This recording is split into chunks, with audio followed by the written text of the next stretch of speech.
Okay, so get this. We're diving into some seriously ancient myths today. All right, sounds good. We're talking about, like, giant mills in the sky, gods messing with stuff.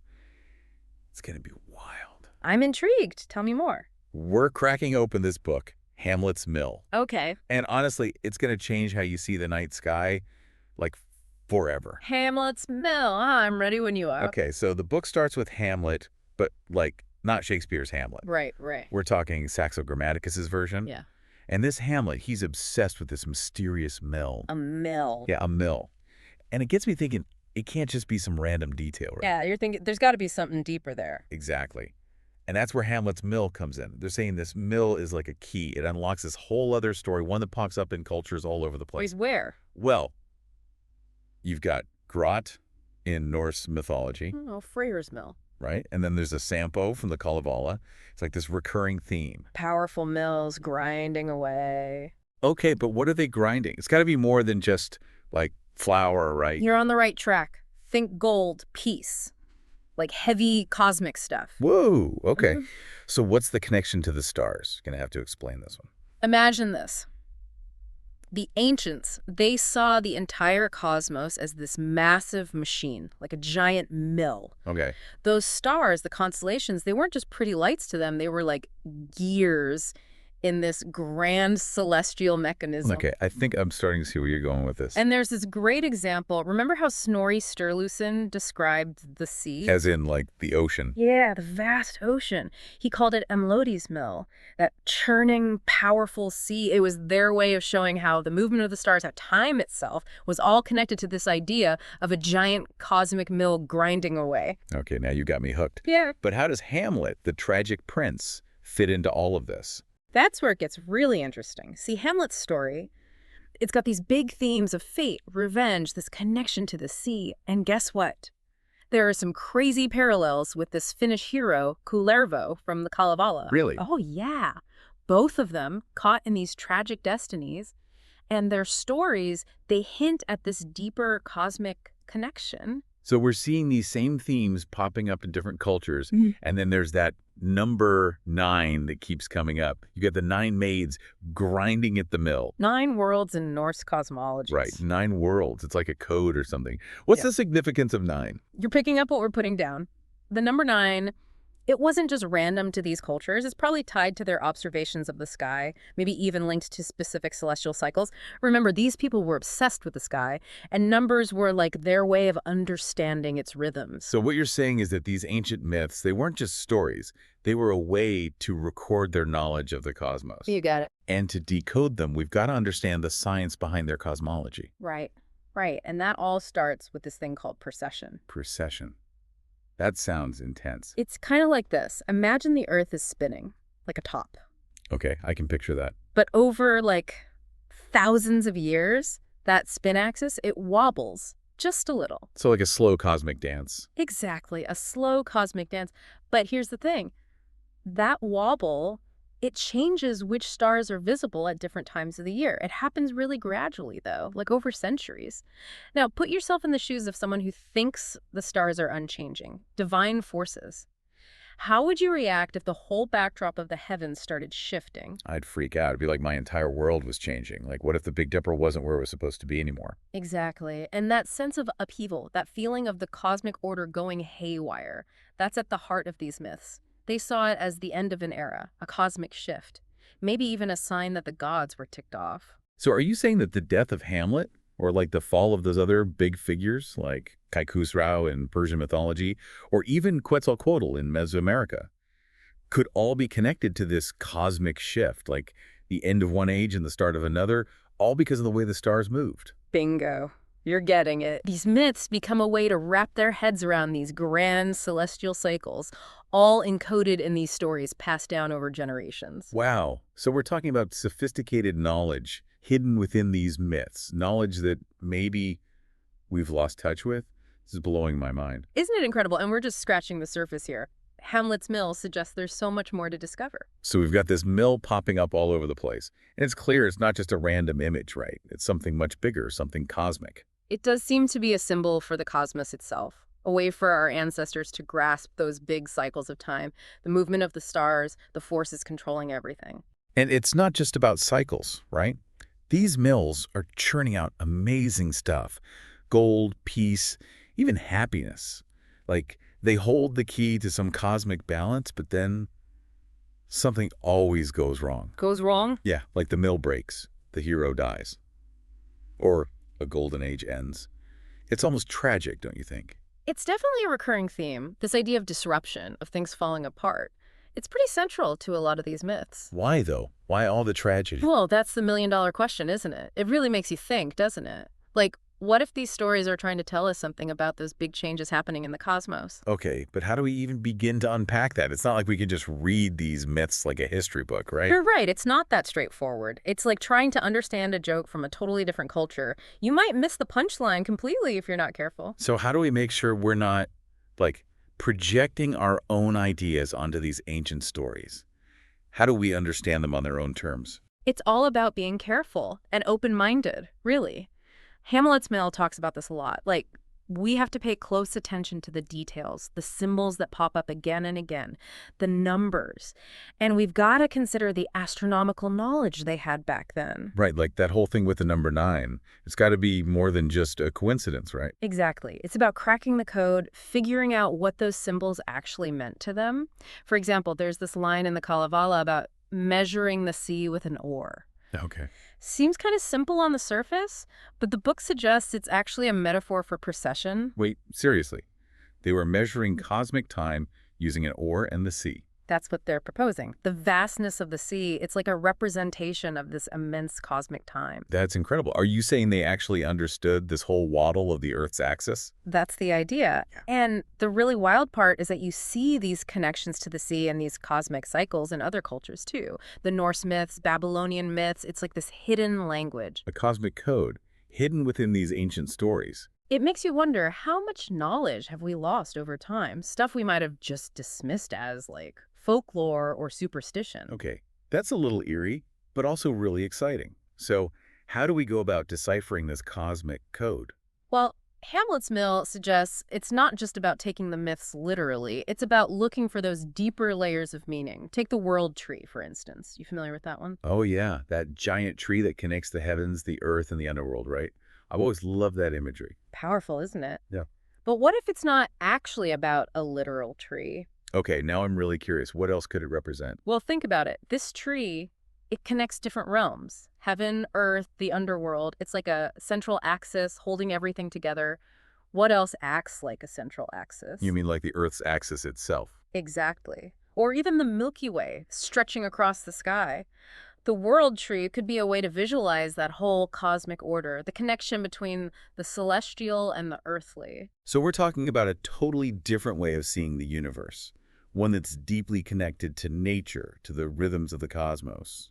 And one that we've kind of lost touch with in our modern world. You know, it's interesting. We've been talking about these mills grinding away, creating this sense of balance. But then there's also this constant theme of things breaking down, falling apart. The lost golden age idea. Why is that such a common thread? Well, remember that whole thing about precession, how Earth's axis wobbles over time?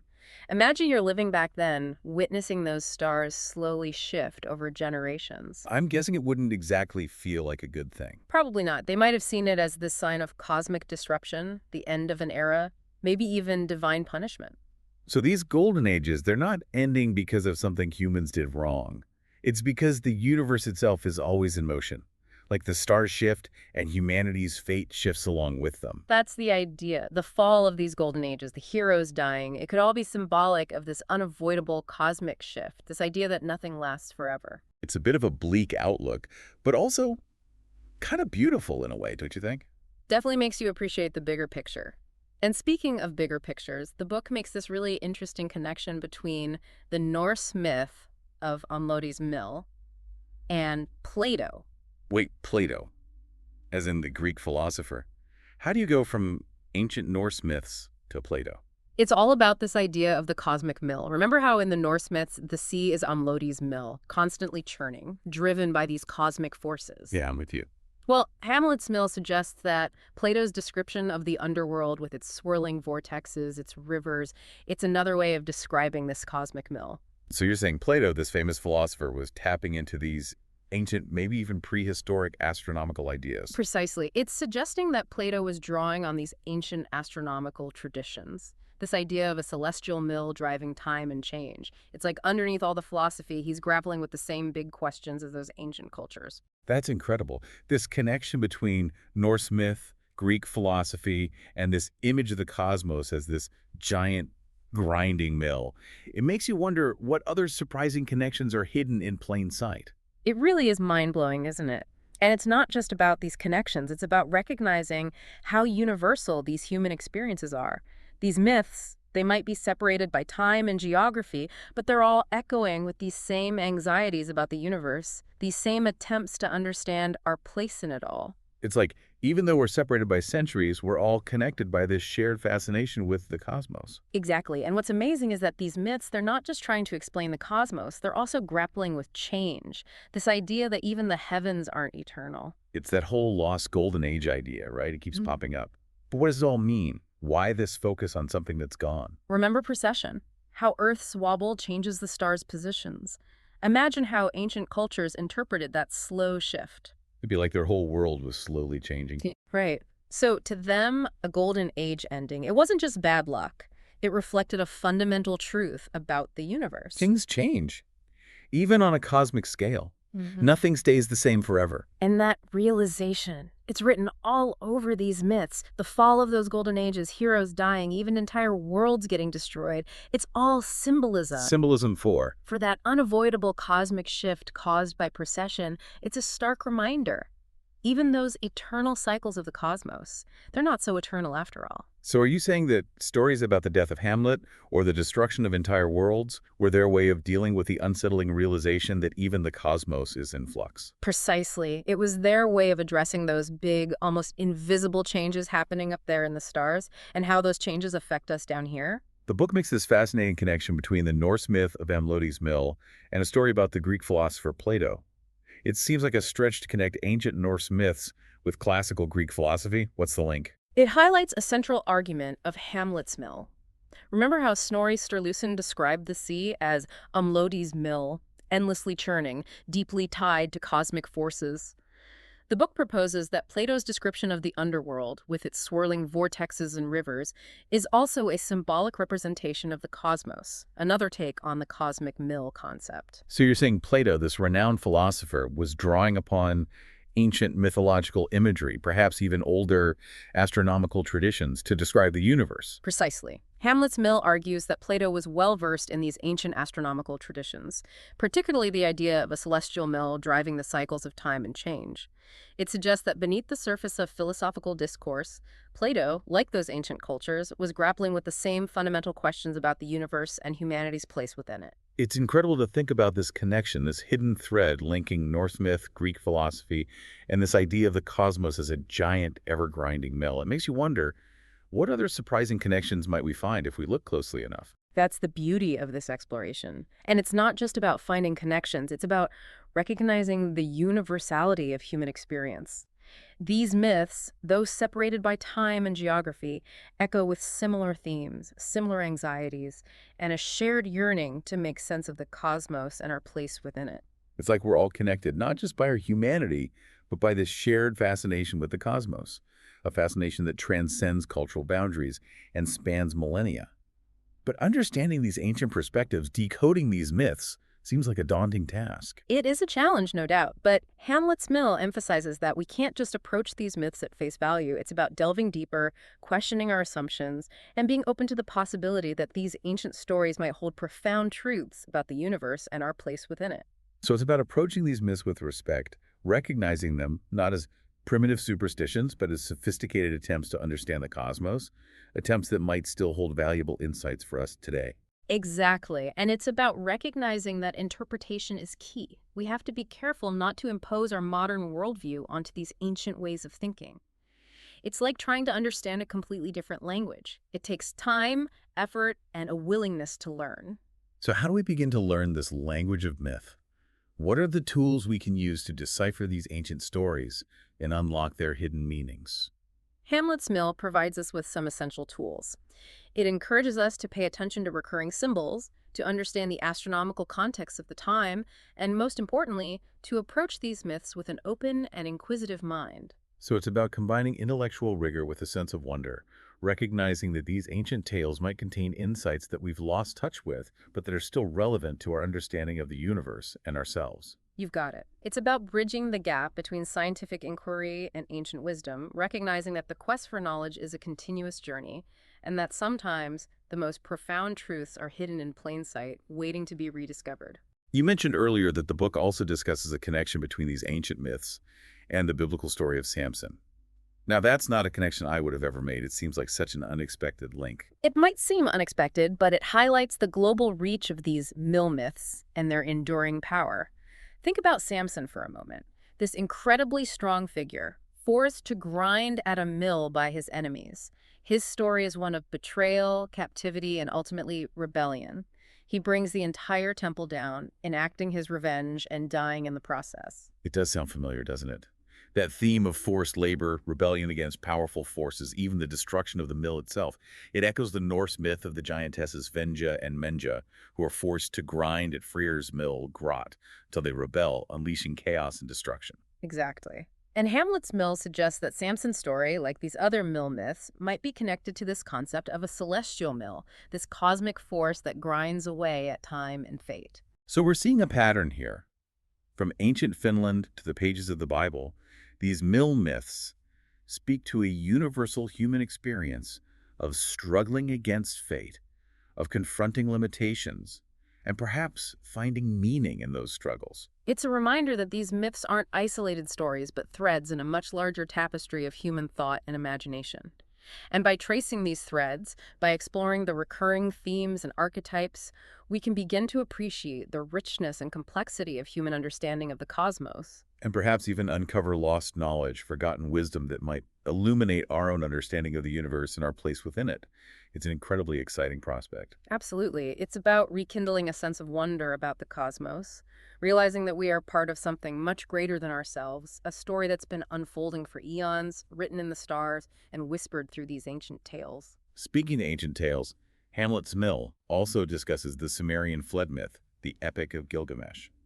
How does that story tie into this idea of a cosmic mill? It seems like a bit of a leap. It might seem like a leap, but remember how we talked about the breaking of the mill representing a significant cosmic shift, a disruption of the established order? Well, in the Epic of Gilgamesh, the flood itself can be interpreted as this kind of rupture, a catastrophic event marking the end of one era and the beginning of another. So the flood isn't just a natural disaster in this context. It's a symbol of cosmic upheaval, a wiping clean of the slate, perhaps even linked to precession and the changes it brings. Precisely. The flood becomes a manifestation of the cosmos's immense power, a force that can reshape the world in an instant.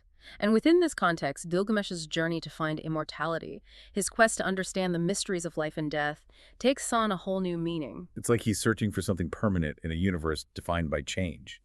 He's challenging the very notion that everything is temporary, that even civilizations can be swept away by the cosmic tides. And what's interesting is that even though he doesn't achieve immortality in the literal sense, his story becomes a testament to human resilience.